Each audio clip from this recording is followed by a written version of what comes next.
নমস্কার। সহযাত্রী রবীন্দ্রনাথ ঠাকুর।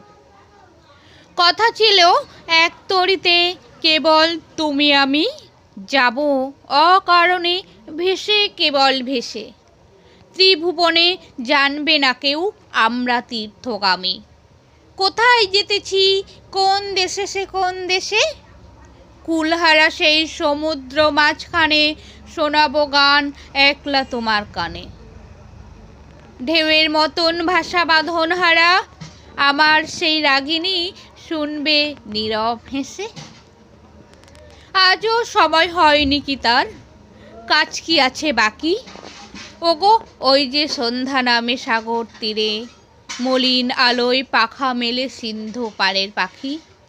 আপন কুলায় মাঝে সবাই এলো ফিরে, কখন তুমি আসবে ঘাটের পরে, বাঁধনটুকু কেটে দেবার তরে। অস্ত রবির শেষ আলোটির মতো তরি নিশীথ মাঝে যাবে নিরুদ্দেশে। ধন্যবাদ।